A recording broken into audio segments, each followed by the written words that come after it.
এই পর্যায়ে MS word tutorial করব। এখানে যে উইন্ডোজটা দেয়া আছে সেটা উইন্ডোজ 10, আপনাদের উইন্ডোজ 7 অথবা এক্সপি থাকতে পারে। তা যে উইন্ডোজেই থাকুক, ওয়ার্ড ওপেন করার জন্য start menu, then after all programs, এখানে দেয়া আছে অল অ্যাপস। এরপরে আপনারা নিচে খুঁজে মাইক্রোসফট অফিস দেখতে হবে। এখানে অফিস 2013 অফিস, এরপরে ওয়ার্ড 2013 ব্ল্যাঙ্ক ডকুমেন্ট। এটা as like as ওয়ার্ড 2007 এ কিছুটা পরিবর্তন আনা হয়েছে, তবে তেমন বেশি না, 2007 এর মতোই। যেরকম 2007 এ এখানে একটি হোভার বাটন ছিল, গোল বাটন, তার পরিবর্তে এখানে ফাইল মেনু নামকরণ করা হয়েছে। আর এছাড়া প্রায় সবই সেম। এটা রিবন, এছাড়া যে সকল মেনু আছে প্রায় সেম ডিজাইন, শুধু দুই একটাতে হয়তো পার্থক্য থাকতে পারে 2007 এর সঙ্গে। 2007 বা 2013 এ যে পরিবর্তন আনা হয়েছে, এই রিবন আনা হয়েছে, তারপরে আরো অনেক পরিবর্তন আনা হয়েছে। রাইট বাটন ক্লিক করলে সাথে সাথে একটি বার চলে আসে, যেটা আগে ছিল না। এখানে হোম, ইনসার্ট, প্রয়োজন মাফিক বাটনগুলো সামনেই রাখা হয়েছে, যেটা 2007 এর আগের প্রোগ্রামগুলোতে ছিল না। ইনসার্ট, ডিজাইন, পেজ লেআউট এবং গ্রাফিক্সের দিক থেকে অনেক উন্নত করা হয়েছে।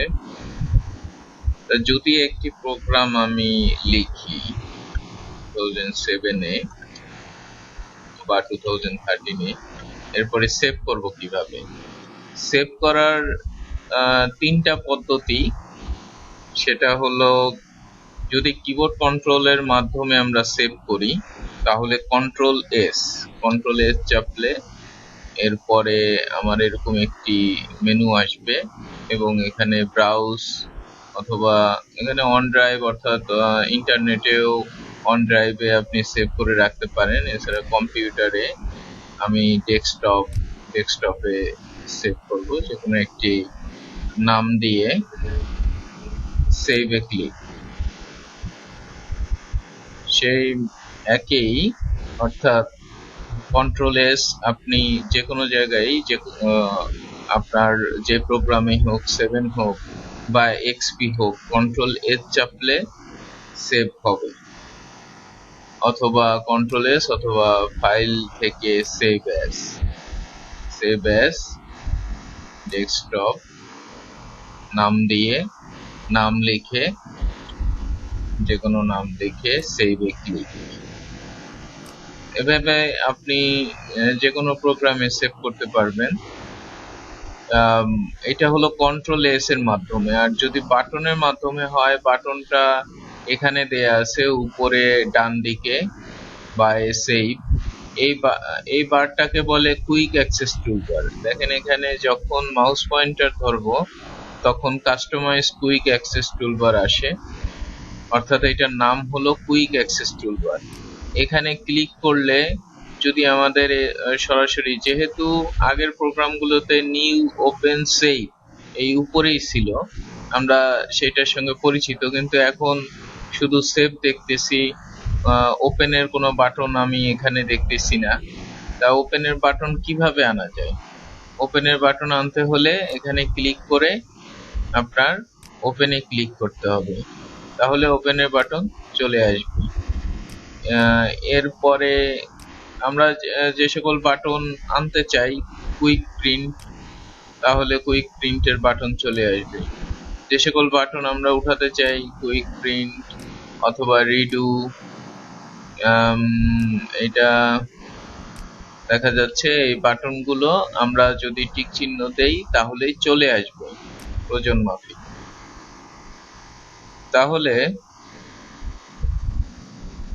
আমরা এখান থেকেও সেভ করতে পারবো। যেহেতু একবার সেভ হয়ে গেছে, সেহেতু এটা ক্লোজ করে দেই, নতুন একটা ডকুমেন্ট আনি, নিউ, ব্ল্যাঙ্ক ডকুমেন্ট।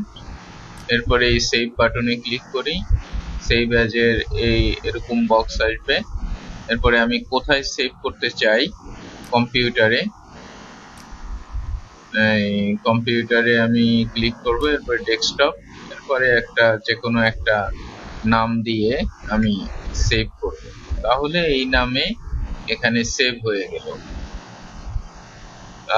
2007 এর থেকে এই ফাইল মেনুটা আলাদা করা হয়েছে। এটার ডিজাইনটা 2007 এ এরকম ছিল না, অর্থাৎ সরাসরি বক্স আসতো, কিন্তু এখানে 2013 এ আপনার ফাইলের পরে যদি সেভ করা হয়, যদি আমরা সেভ বা সেভ অ্যাজ চাপি, তাহলে এরকম একটি অপশন আসবে এবং এই অপশনের পরে আপনার ঠিক করতে হবে যে কোথায় আপনি সেভ করবেন।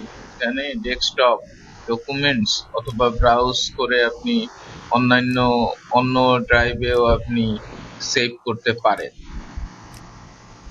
অর্থাৎ আমরা কন্ট্রোল-S পেলাম সেভের জন্য, কন্ট্রোল-S, এবং দেখলাম যে এখানে উপরের ডান দিকে উপরের যে বাটন আছে সেই বাটনের মাধ্যমেও আমরা সেভ করতে পারি।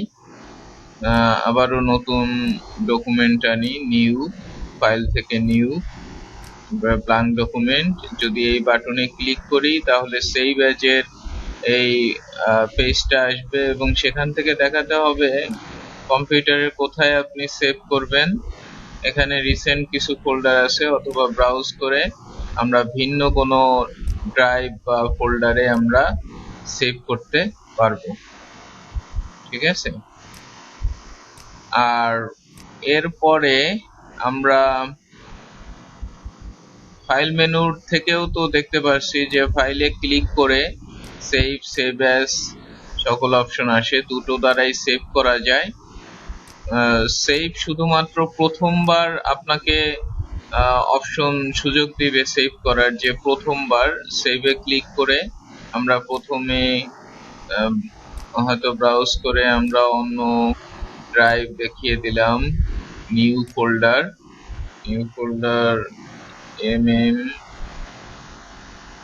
SM, এরপরে এখানে হয়তো নাম দিলাম, এরপরে সেভ। তা যদি আমরা ফাইল থেকে সেভে ক্লিক করি, আপনার প্রথমবারেই ওই অপশনগুলো শো করবে।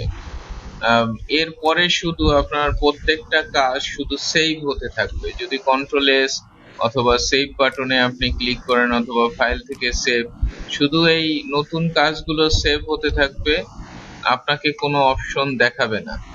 কিন্তু সেভ এবং সেভ অ্যাজ এর মধ্যে পার্থক্য রয়েছে। যে পার্থক্য হলো, সেভ অ্যাজ এ প্রত্যেকবার আপনাকে এই অপশন দেখাবে, এই পেজটা দেখাবে।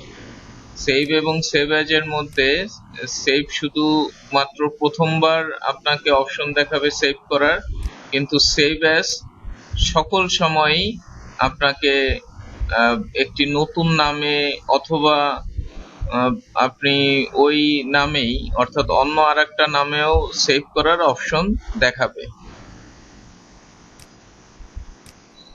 সেভ এবং সেভ অ্যাজ এর মধ্যে পার্থক্য এটাই যে সেভ শুধুমাত্র একবারেই আপনাকে নামকরণ করার সুযোগ দেয়, আর সেভ অ্যাজ আপনার যতবার সেভ অ্যাজ এ ক্লিক করবেন ততবার সে নামকরণ করার সুযোগ দিবে।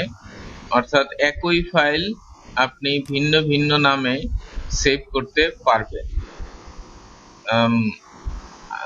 তাহলে আজকে পর্যন্তই। ধন্যবাদ।